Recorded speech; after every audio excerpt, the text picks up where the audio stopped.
All right. Well, first I want to say thanks everyone for coming to this. This is the introductory lecture, I guess you could say, but it's not. I'm not really going to lecture you guys for an hour. I want this to be a bit interactive, you know. And for any of you that don't know who I am, I'm the editor-in-chief of Center for Political Innovation, and I'm also the host of the Revolution Report YouTube channel. And I want to say that as we do this, feel free, if you have any questions, to use the raise hand function on the Zoom call, and I'll address your questions. And we can also talk at the end, at the end of every lecture, not just this one, but the following videos as well. I'm going to admit some new people here. Yeah, so we want this to be kind of an open discussion, primarily at the end, but also throughout it. If you have any questions, just use the raise hand function. I'll definitely address them. But just for the sake of clarity, this is going to be a lecture series on the Soviet textbook called Political Economy. It was published in 1954, and it basically covers the extent of knowledge of really actually existing socialist countries up until that point when it comes to political economy. Now, this field of political economy is a really important subject for us to learn, because right now we're living in a world actually that's dominated by the economic understanding of the opponents of Karl Marx when he was writing his works in the 1800s. These people who now are basically the mainstream economic understanding in society are what back then Marx called vulgar economists. These are people that believe that the value of a commodity, the value of a product is basically determined by, immaterially. It's determined in a transaction between individuals, basically outside of any sort of material objective considerations in society. That's connected to the idea that supply and demand determine everything. And it's also important to note that, I'm just going to admit some other people here. And it's also important to note that these people that are now considered marginalists in economics, but that Marx used to call vulgar economists back then, they don't believe that that the path of economic development that humanity has taken this far can be understood scientifically. And they don't believe that such a scientific analysis could allow us to make projections for the future development of society. And as Marxists, we understand this to be untrue. We are against this conception of history. And that's why political economy is so important, because the study of political economy is the study of the development of society using the fields of macroeconomics and history with a dialectical materialist approach to both of these fields. And to give you an idea of what dialectical materialism is, if you're just being introduced to Marx's ideas at this very lecture, it's basically a scientific approach to these fields of economics, politics, history, that understands development of society not linearly, but as a continuing series of contradictions that react with one another. I mean, the biggest example we can talk about is the contradiction of class society, which is class struggle. And in terms of social development, this is the irreconcilable contradiction that continues to move it forward. In capitalist society, it's the contradiction between worker and capitalist, that as Marxists, we believe this will eventually lead to a revolutionary transformation of society into socialism. The key part of this is the scientific approach that we take in understanding economics and history, which is a main facet of political economy as Marxists and as people in the Soviet Union understood it. We understand that each stage of society is governed by economic laws that cannot be altered by humans. These are objective conditions that relate to certain economic relations that predominate in society at a given time.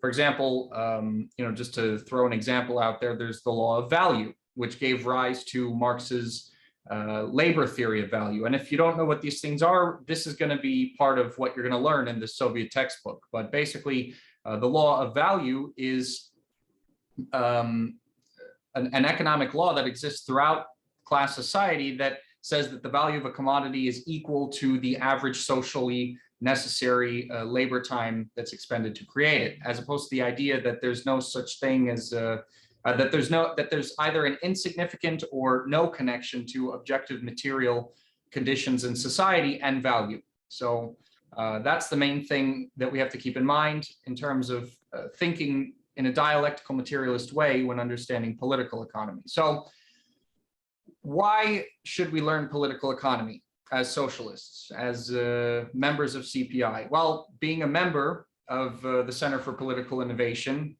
which is one of the prerequisites for participation in this series of lectures, it implies that you're at least one shade or another an anti-imperialist Marxist-Leninist. And political economy is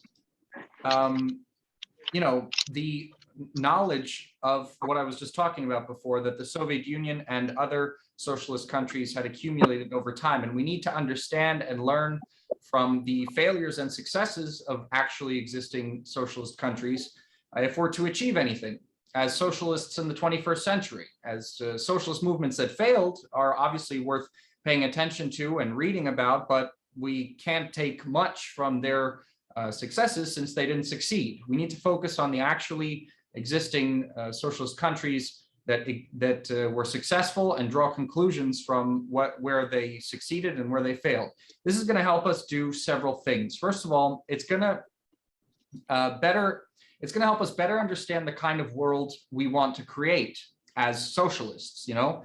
Political economy of socialist society is one of the things we're going to learn in this book, and it's going to outline exactly what socialist economics looks like, because a lot of socialists have a general idea of what they mean by what kind of socialist society they want to see, but when we actually read about what the Soviet economy looked like, it's a lot more complicated than a lot of people believed before they read about it. Because, for example, the USSR had commodities, and it also had markets, but commodities did not play the same role in Soviet society as it does in capitalist society.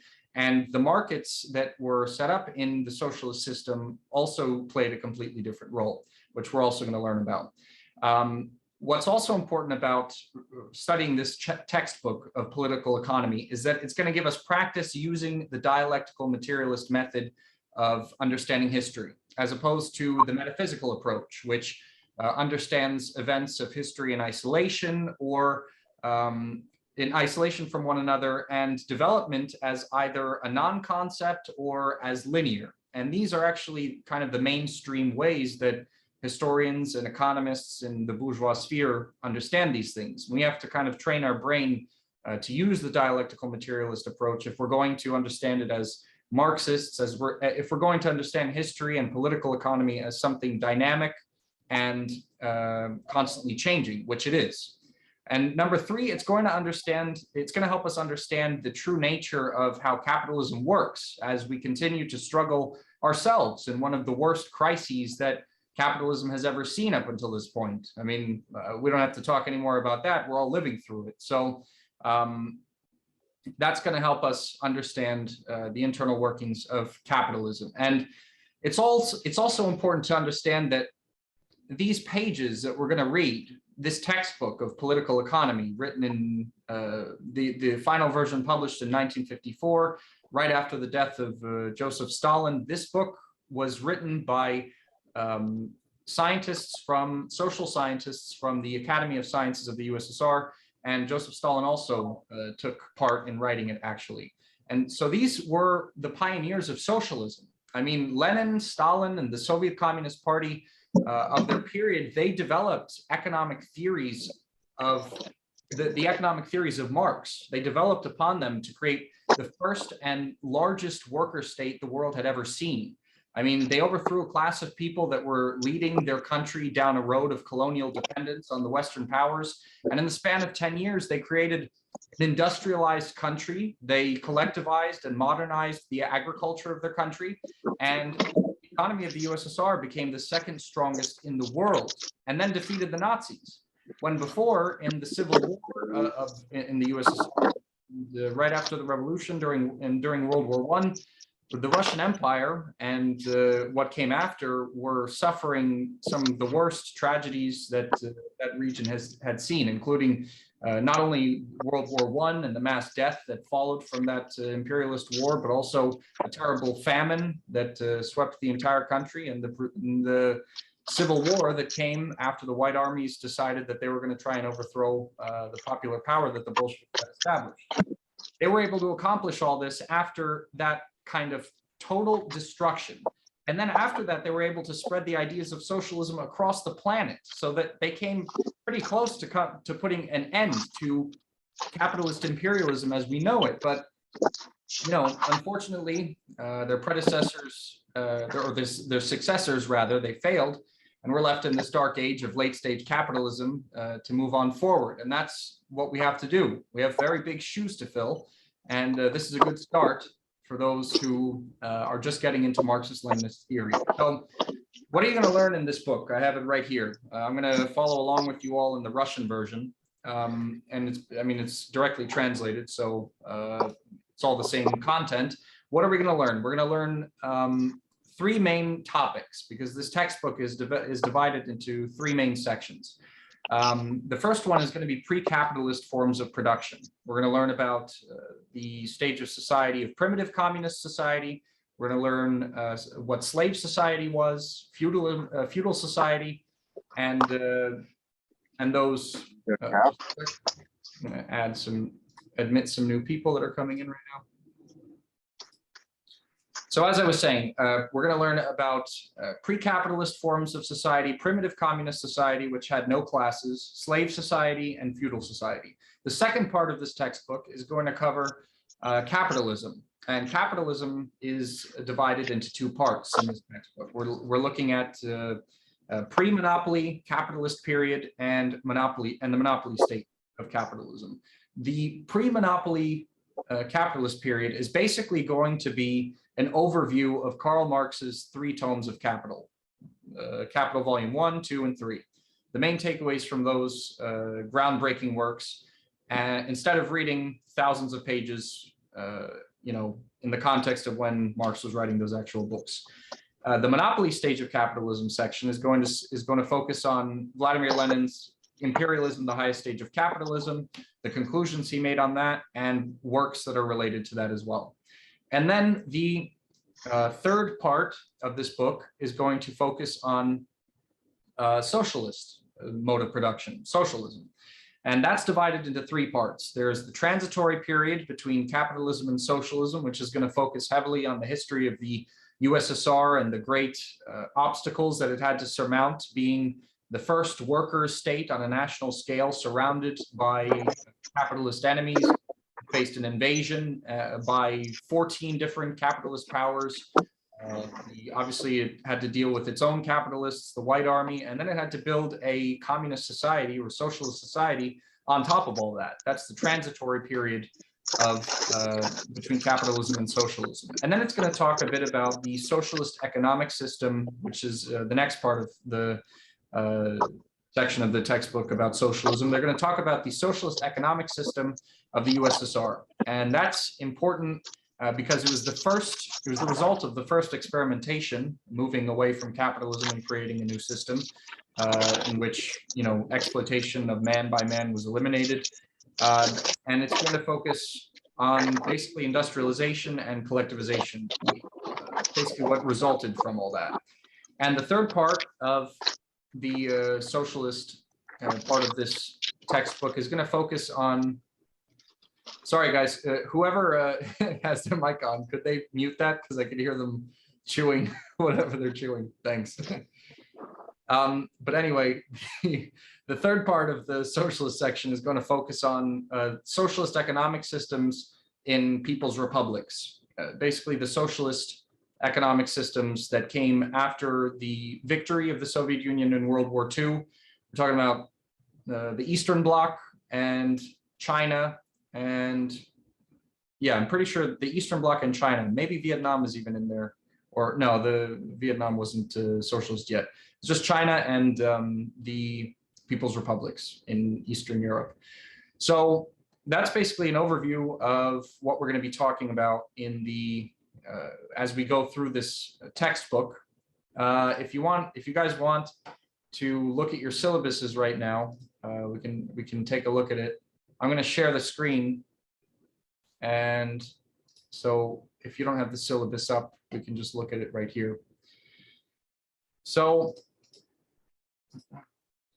after reading it, I basically split up the parts of the book into digestible sections. We're going to try to have meetings weekly or bi-weekly, depending on how big the sections are. Here you could see, well, we're here right now, the syllabus review and the introduction to political economy. Here you see pre-capitalist forms of production. It's going to go over also the materialist conception of history, basically what I was talking about, how to use a dialectical materialist approach to history. That's the first 3 chapters of the book. Then it's going to, and that's basically an overview of pre-capitalist forms of production. Then it's going to go into capitalism before monopolies, and then monopoly capitalism, and then a huge portion of the book is dedicated to the socialist mode of production, which I divided it into more digestible parts. But I'm thinking for section 5 and section 6, we're going to have to probably dedicate 2 weeks each to these sections, because I know everyone's got their own life going on, everyone's got work, and maybe not everyone has enough time to focus on that much material in just 1 week. So that's basically what we're going to do. And the next meeting is going to be, I'm going to write it down on the board right now, and then we'll have some more, we'll have some questions or discussion if you guys want to. The next meeting is going to be in a week from now. So it's going to be July 9th.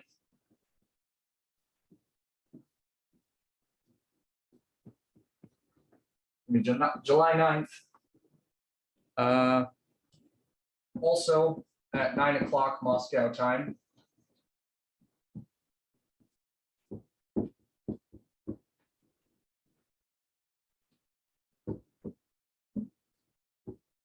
And by that time, you should have the first reading assignment done. So just to reiterate, that's going to be pre-capitalist forms of production, primitive communism, feudalism, and slavery. That's going to be the first 3 chapters of the book. And you should also read the introduction as well.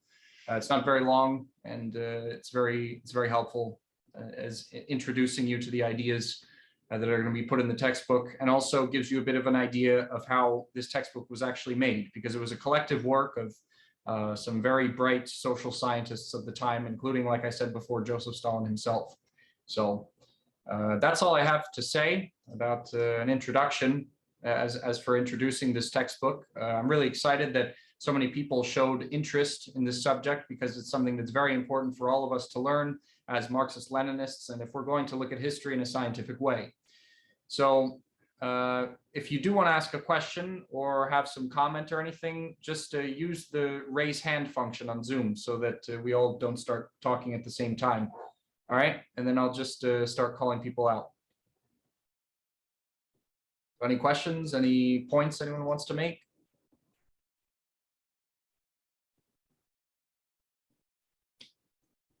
Does everyone know how to use the raise hand function?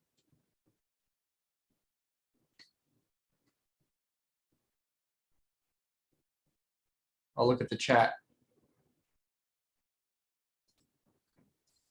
Ah, there we go. Got some raised hands. Okay, 1 second. All right, CJ, you go first. I saw your hand first. So I think you mentioned before we started off that this text had a certain role in the ideological training of people studying dialectical materialism. Could you flesh that out a little more? Like, is this the university level? Is this the graduate school? Yeah. What kinds of people are studying this? Yeah, that's a good point. This is something I mentioned before the recording started. So for anyone who came in late, that's good that we can, I can talk a little bit about this. But this textbook, I was introduced to it when I visited the KPRF, and I participated in a sort of ideological course in the KPRF. And they were having people go through the same curriculum that someone would go through in the Soviet Union if they were trying to get an undergraduate degree in dialectical materialism. So so this is like an official Soviet publication that people in undergraduate studies were using to learn about the political economy and history of humanity and the development of society. So we're basically reading the introductory textbook to that whole field of study. So, and it's very good that on Marxists.org, there's a very good translation of it. And the good thing also is that writers at this time were writing for a population that not very long ago was completely illiterate. So a lot of this, basically this whole textbook is put in very simple terms that we can understand without any sort of background knowledge on political economy. So it's going to be really helpful, especially for people just getting into the subject. Thanks for your question, CJ. Elizabeth, do you want to go now? Sure. So just to clarify, before next class, we will be reading chapters 1 through 3 to prepare for that. Yeah. So we'll all have a week to read the first 3 chapters of the book. And you should probably read the introduction as well, highly suggested. And then next week, I'm gonna give like a sort of lecture on the main takeaways of the first 3 chapters, and then we'll have a discussion about it. And you guys can raise hands in the middle of it as well. I mean, we could have it like sort of a classroom style. All right. Ryan Cotton, how about you go next? I'm just going down the line.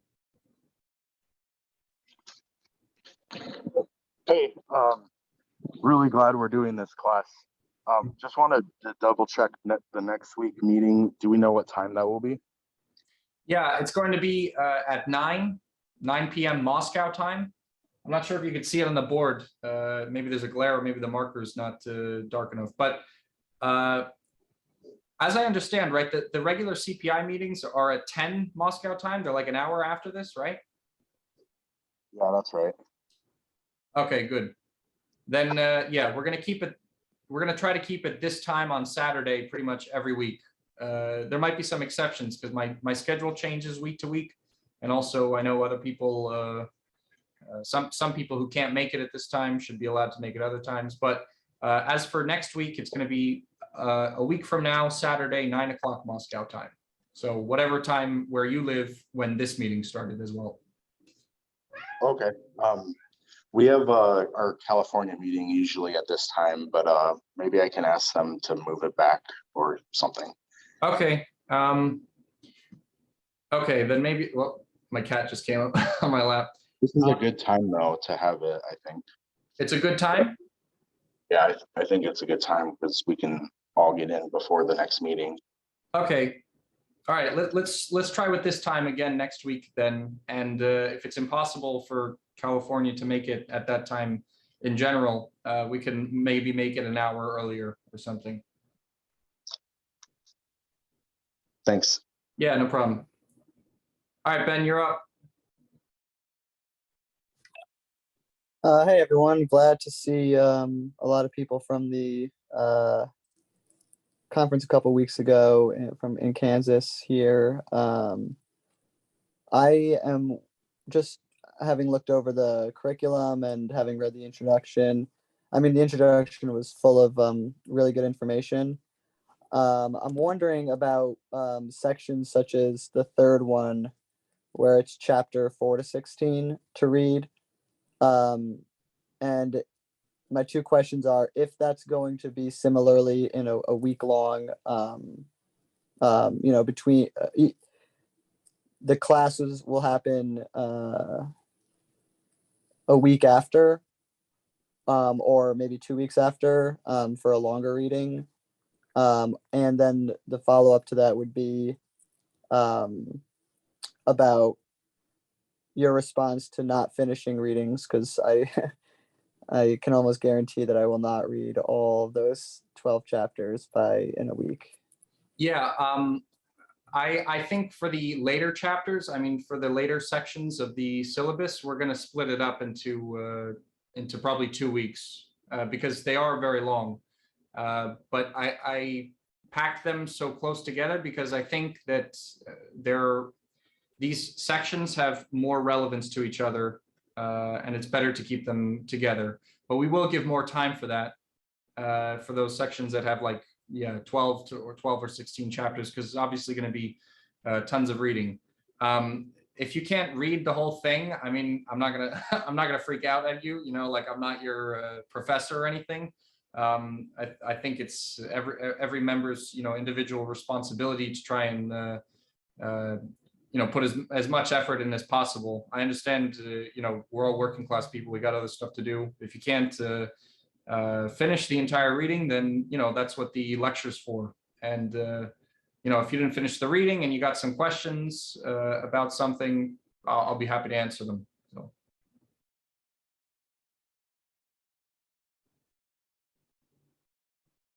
Zach, did you want to ask your question? Yeah, just quickly, and I don't want to take up a lot of time at all, but and I was just very intrigued when you said refer to people majoring in dialectical materialism. That was just like, whoa, I wish I had that. I wish I had that option. And then I'm also just curious, since you're there and you know what it's like in Russia now. Like, when do kids start learning about this in school, or political economy in general? And if you don't know that, that's fine, but it's just something I'd be interested in, and wondering if there's other materials for kids and age appropriate things like that. And selfishly, I have little kids. Part of my own justification for taking the time to learn about this myself is that I could then teach it to my kids one day. So yeah, I don't know if I'm sure that there's things out there. Maybe they're only I would imagine they wouldn't only be in Russian at this point, but I don't know. Anyway, so if you come across those things, I'd love to see those as well. Well, that's a really interesting question you have, because I actually can, to a degree, answer that. Basically, after the fall of the USSR, Russia adopted the Western style of teaching. I mean, I forgot what it's called, but there's actually a lot of controversy around it now, because after the Russian special military operation, the state is talking about going back and with like abandoning the Western teaching system. And they're going to go back to some sort of hybrid between the Soviet one and something else. I don't know. There's a lot of different ideas of how to change it. But one thing that pretty much everyone in the educational system here is unanimous about is like getting rid of the Western one, because after the fall of the USSR, they stopped teaching this as in like school and in university. I mean, I'm sure you could go to university and take a class on political economy, but they definitely don't have a major in dialectical materialism anymore. And another thing is that, there's kind of animosity between the field of economics and the field of political economy as we know them right now. Economics, when you think of someone majoring in economics in the West, what do you think of? Someone who's like trying to become a businessman, because economics is taught on basically how to maximize profit. And political economy is taught, is basically a way of teaching economics in terms of understanding the development of society. When the Soviet Union fell, they moved to this sort of business understanding of economics.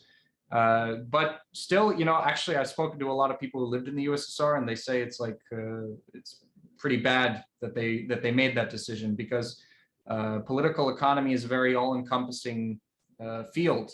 The fact that it connects history and politics, and it approaches all of these fields with the dialectical materialist approach, makes it a lot more profound. And a lot of people who went through the Soviet school system still think that.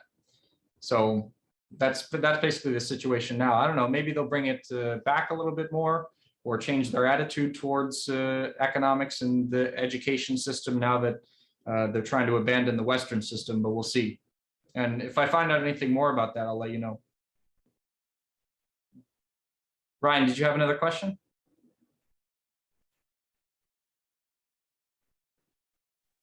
Oh, no, sorry. Oh, no, your hand's just still up. All right, got it. All right.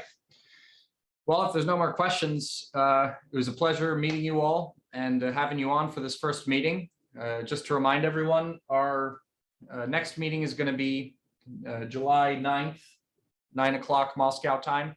And we're going to be talking about the first 3 chapters of political economy: the pre-capitalist mode of production, primitive communism, slave society, and feudalism, right up until basically the French Revolution that began to change all of that.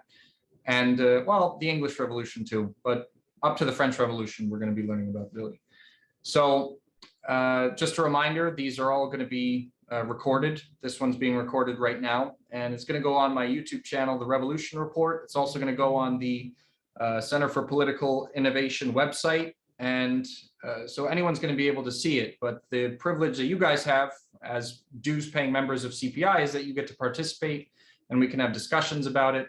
And at the end, we're going to, there's a lot of conclusions that can be made about this textbook, actually. And we're going to have, and we're going to have a big discussion about it and talk about also how it can be developed further. Because remember, this textbook was published in 1954. A lot has happened since then, you know. No doubt the information there is basically eternal. You know, it hasn't gotten old. It's not irrelevant anymore, but there's a lot that can be added to a textbook like this. And to be honest, I think our organization could take up that task, but we'll talk more about that once we've read the entire textbook. And yeah, so thanks a lot, guys, and I'll see you in a week. Thank you. Thank you. See you Thanks, next week. everyone. Thanks, Don. Thanks. See y'all next week.